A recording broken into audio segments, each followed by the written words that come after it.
मामला बड़ा गंभीर है, लोग बिजनेस शुरू कर देते हैं, कभी कभार ज्यादा पैसा मांगते हैं, सेल्स नहीं होती। कम पैसा मांगते हैं, सेल्स हो जाती है पर प्रॉफिट नहीं होता।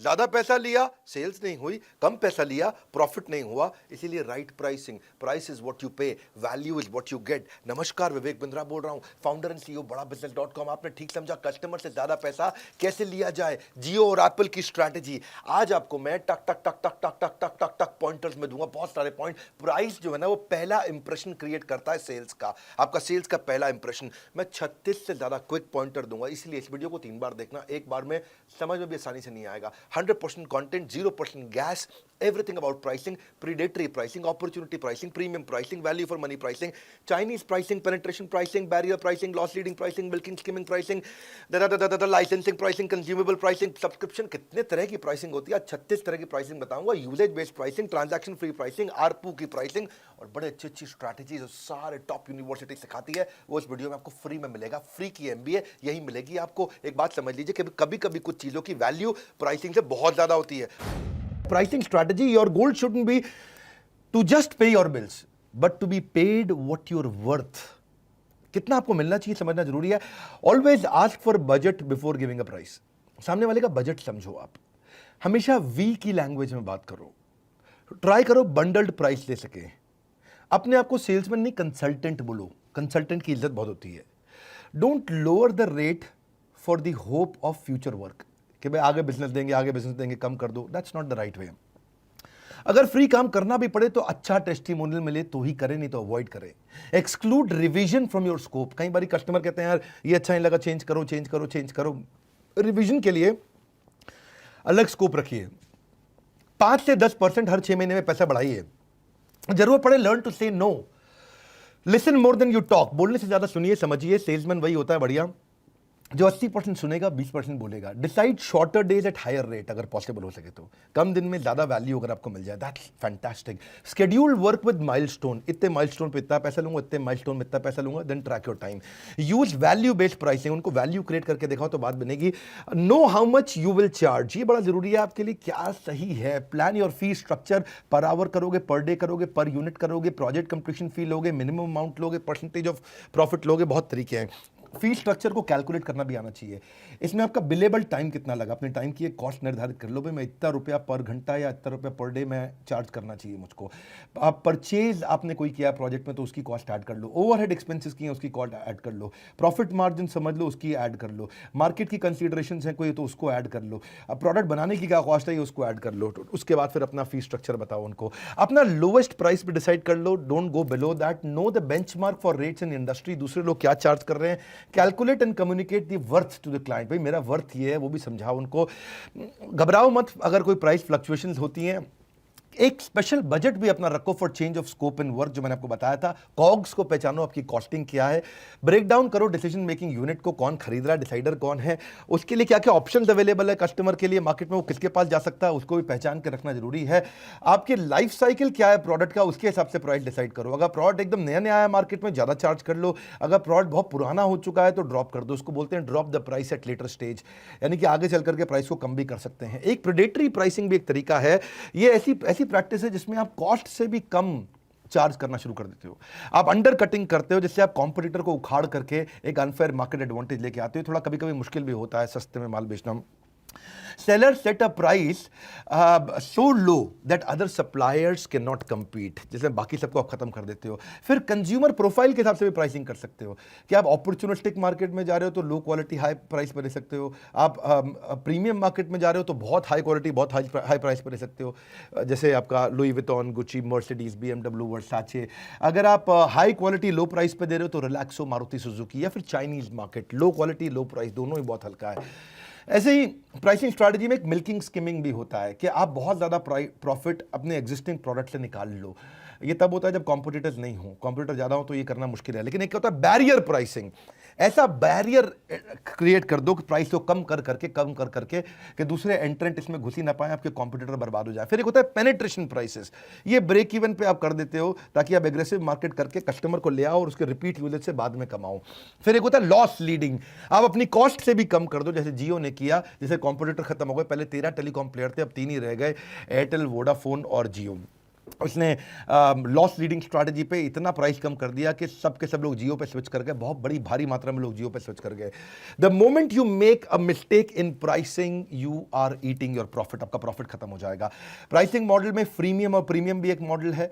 एक और मॉडल बताता हूं आपको, one time upfront charge plus maintenance. एक बार आपने अपफ्रंट चार्ज ले लिया कोई सेटअप करने के लिए, फिर मेंटेनेंस थोड़ा थोड़ा थोड़ा लेते रहेंगे। एक होता है कॉस्ट प्लस मॉडल, कि जो भी आपकी कॉस्ट आ रही है उसके ऊपर थोड़ी कमीशन ले लेंगे। मैंने अपने ऑफिस की बिल्डिंग बनवाई कॉस्ट प्लस मॉडल पे। उसमें हमने क्या किया, जितने रुपए का सामान आया, सीमेंट, रोड़ी, बदरपुर, लोहा, लकड़ी, फर्नीचर, एसी, जो भी कुछ आया उस बिल्डिंग में, उसके ऊपर उसने 10% अपना रख लिया। भाई ये सामान आप डायरेक्ट इस वेंडर से ले लो, मैं पूरी बिल्डिंग बना के दूंगा, मैं 10% पे काम करूंगा। आवरली रेट भी एक तरीका है कि आप कंसल्टेंट और सोलोप्रेन्योर इस पे काम करते हैं, मैं घंटे का हिसाब से चार्ज करूंगा। सब्सक्रिप्शन भी एक तरीका है, जोहो और नेटफ्लिक्स वगैरह सब सब्सक्रिप्शन पे चलते हैं। लाइसेंसिंग है, सॉफ्टवेयर लाइसेंसिंग पे चार्ज करते हैं। कंज्यूमेबल है, एक आइटम बेचा उसके बाद जो कंज्यूमेबल यूज करेगा उस पर चलेगा। जैसे प्रिंटर आपने बेचा तो इंक कंज्यूमेबल हो गया, रेजर आपने बेचा तो बाद में ब्लेड कंज्यूमेबल हो गया, आपने डीवीडी प्लेयर बेचा तो बाद में सीडीज कंज्यूमेबल हो गया। ऐसे ही अपसेल भी एक तरीका है। हाई मार्जिन प्रोडक्ट में आप जैसे नेट डेटा के अंदर होता है इंटरनेट में, एयरटेल का आप 499 का पैकेज यूज कर रहे हो, वो 699 आपको बेचेंगे। एडवर्टाइजिंग प्लेटफॉर्म भी है, जैसे मीडिया है, यूट्यूब है, गूगल है, उस पर एडवर्टाइजमेंट जिसके पास जनता है उसकी दुनिया सुनता है, उसके बाद बहुत ट्रैफिक है तो आपसे बाद में ऐड का पैसा ले लेता है। ऑपरेटिंग एंड मेंटेनेंस भी एक तरीका है। ट्रांजैक्शन फी भी है, ई कॉमर्स पे जाओ तो वो ट्रांजैक्शन फी चार्ज कर लेगा सेलर से, शादी.com, ई कॉमर्स। यूजेज बेस्ड भी एक तरीका है, सर्वर को जितना यूज किया, AWS क्लाउड जितना यूज किया केवल उतना ही चार्ज करना, यूज नहीं किया तो चार्ज नहीं करना है। आरपू एक तरीका है, average revenue per user, monthly charge करते रहो। टेलीकॉम प्लान्स भी ऐसे होते हैं। Franchisee model, McDonald's, KFC, Subway, बड़ा बिजनेस भी फ्रेंचाइजी मॉडल पर चलता है। हमारे फ्रेंचाइजीज और IBCs हमारे प्रोडक्ट्स को शोकेस करते हैं मार्केट में, they make a lot of money out of that. आपको अपना मॉडल डिसाइड करना है, अगर हो सके तो फ्लेक्सिबिलिटी भी दीजिए अपनी प्राइसिंग स्ट्रैटेजी में, क्योंकि अलग अलग कस्टमर्स अलग अलग पैसा पे करते हैं, उसको समझना पड़ेगा। मोबाइल फोन शुरू में महंगा बिकता है, बाद में सस्ता बिकता है। रियल एस्टेट शुरू में सस्ता बिकता है, बाद में महंगा बिकता है। मोबाइल फोन जब एप्पल का कोई नया आएगा तो शुरू में 1 लाख का होगा, बाद में 80,000 का, 70,000 का हो जाएगा। रियल एस्टेट आप कंस्ट्रक्शन लिंक प्लान में जा रहे हो, शुरू में सस्ता मिल जाएगा, जब रेडी टू मूव इन है, बहुत कस्टमर आके रहने लगते हैं तो बाद में थोड़ा महंगा हो जाता है। देखो एक बात समझ लो, अगर ओवर प्राइस कर दोगे तो सेल कम हो जाएगी, अंडर प्राइस कर दोगे तो प्रॉफिट कम हो जाएगा। राइट प्राइस करना है, फिर से सुन लो, ज्यादा चार्ज करोगे तो सेल्स कम हो जाएगी, लोग दूसरों से खरीद लेंगे। बहुत कम चार्ज करोगे तो प्रॉफिट खत्म हो जाएगा, बिजनेस ही बंद हो जाएगा। आपने प्राइसिंग भी कर लिया, लेकिन नेगोशिएशन कैसे करें? Freelance doesn't mean work for free. Freelance doesn't mean work for free. Charge तो आपको करना चाहिए, नेगोशिएशन करने की जरूरत पड़ेगी। If you good at something, never do it for free. Don't go blind जब आप नेगोशिएट करते हैं। सामने वाले के बारे में जानकारी लेके जाओ, उसके फाइनेंशियल पढ़ो, उसके प्रेस रिव्यूज पढ़ो, उसके कंप्लेंट्स पढ़ो, उसकी वेबसाइट, उसका ब्लॉग, उसका सोशल मीडिया, ताकि आप उसकी जानकारी लोगे, ब्लाइंड नहीं जाओगे, नेगोशिएट अच्छा कर पाओगे। Never negotiate out of fear, but never fear to negotiate. बहुत अच्छी बात है, डर के मारे नेगोशिएट मत करो, पर नेगोशिएट करने से डरने की भी कोई जरूरत नहीं है। दूसरा है आइडेंटिफाई योर मस्ट हैव। किसी भी नेगोशिएशन के दौरान ये मैं लूंगा ही लूंगा, इसके बिना मैं नहीं चलूंगा। आपके डील ब्रेकर, डील मेकर आपको पता होने चाहिए नेगोशिएशन में, इसके नीचे नहीं जाऊंगा। You don't get what you want, you get what you negotiate. तीसरा है think twice before lowering your price. बार बार बहुत ज्यादा पैसा कम करना भी ठीक नहीं है। ज्यादा फ्लेक्सिबल है प्राइस को लेकर के, तो फिर कस्टमर को लगता है इसकी कोई वैल्यू नहीं है, बेकार है बिल्कुल। पहले 100 रुपये मांग रहा है, 20 रुपये में दे रहा है, यार ये तो कोई झूठ बोल रहा है, नौटंकी कर रहा है। और अगर आपका बार बार आपकी वर्थ अलग अलग है, अलग अलग प्राइस है, और बात फैल जाएगी बाजार में, तो बाजार भी आपसे माल लेना बंद कर देगा।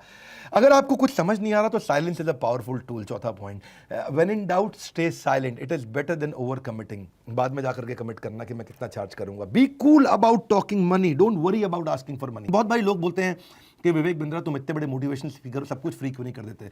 बहुत कुछ तो मैं फ्री दे ही रहा हूं। मेरे 98% कंटेंट कंज्यूमर आकर के फ्री में सारा कंटेंट कंज्यूम करते हैं। 1-2% से मैं इसलिए चार्ज करता हूं ताकि बाकी 98% की सेवा भी तो करते रहूं। अगर मैं अपने घर को जला के दूसरे को सर्दी में सेक देना कोई बुद्धिमत्ता का कार्य नहीं है, इसीलिए मैं भी चार्ज करता हूं। पर चार्ज इसीलिए करता हूं ताकि सस्टेनेबल रहे और ये पूरा का पूरा कंटेंट देते रहने का साइकिल चलता रहे। जिसको फ्री में कंज्यूम करना है वो YouTube सब्सक्राइब करे, जीवन भर कंज्यूम करे। Do you have a project budget? सामने वाले से पूछ लो आपके पास क्या रेंज है आपके माइंड में। उससे एक क्वेश्चन पूछो, what is the range that you have in your mind. What did you पे लास्ट टाइम, आपने क्या पे किया था। व्हाट इज योर फी। अगर कस्टमर आपसे पूछता है व्हाट इज योर फी, तो आप उसको बोलो, एकदम बात को चेंज कर दो, उसको बोलो पहले टास्क और वैल्यू डिसाइड करेंगे कि आपको काम क्या करना है, क्या कराना चाहते हैं, फिर आपको फीस बताऊंगा, then we can talk about the cost. आप उसको सिंगल प्राइस देने की जगह रेंज ऑफ प्राइस भी दे दो, ताकि उसको ये भी बता दो मेरे पास 20 रुपए का माल भी है और 200 रुपए का माल भी है, और बीच में भी कई तरह के माल हैं। तो वो कस्टमर आपके साथ रुका रहेगा, उसको समझ आ जाएगा भाई इसके पास काफ़ी तरह की चीज़ें हैं, मैं अपने बजट की उठा लूंगा। अगर उनको कॉस्ट का कोई क्लू नहीं है तो भी फायदा रहता है अगर आप बड़ी रेंज उनको बता दो। You can sometimes modify your services and charge less later on. और डिटेल जरूर पूछ लो। It's very very hard to cost out a project accurately without proper information. Customer को बोलो भाई इन्फॉर्मेशन दोगे तभी बता पाऊंगा कि कितना चार्ज करूंगा, उससे ज़्यादा इन्फॉर्मेशन कैप्चर करो, तब आप राइट प्राइस दे सकते हो उसको। कोशिश करो फ्री पे कभी काम ना करें। आप थोड़ा बहुत प्राइस लो कर लो, लेकिन अगर आप फ्री में काम कर रहे हैं तो उसमें भी आप क्या करें, उनको बोले कि मैं छोटा सैंपल फ्री दे सकता हूं आपको, थोड़ा सैंपल फ्री दे दो, और अगर बड़ा सैंपल चाहिए तो उसके लिए थोड़ा चार्ज भी कर लो, लेकिन पूरी तरह सारा काम फ्री में मत करो। Be selective and trust your gut, ये बड़ा अच्छा पॉइंट है। आप अगर कस्टमर बहुत ज्यादा सर्विस मांग रहा है, बहुत कम पैसा दे रहा है, सिलेक्टिव हो जाओ, हर एक के साथ काम नहीं करना है। अपना मार डिसाइड कर लो, मार MAR, इसको बोलते हैं मिनिमम एक्सेप्टेबल रेट, इससे कम पे मैं कभी नहीं जाऊंगा। अपना हाई प्राइस कोट करो, बाद में लोग थोड़ा बहुत करना पड़े चल जाएगा। म्यूचुअली अग्रीएबल आउटकम बना लो। See he who learns to disagree without being disagreeable has discovered the most valuable secret of negotiation. अच्छा, 11वां पॉइंट है expecting way more than they are paying for. अगर वो बहुत ज्यादा एक्सपेक्ट कर रहा है तो वो भी दिक्कत है। आपको a good reputation is more valuable then money. कोशिश आखिरी दम तक करते रहनी चाहिए, मंजिल मिले या तजुर्बा, दोनों ही नायाब हैं।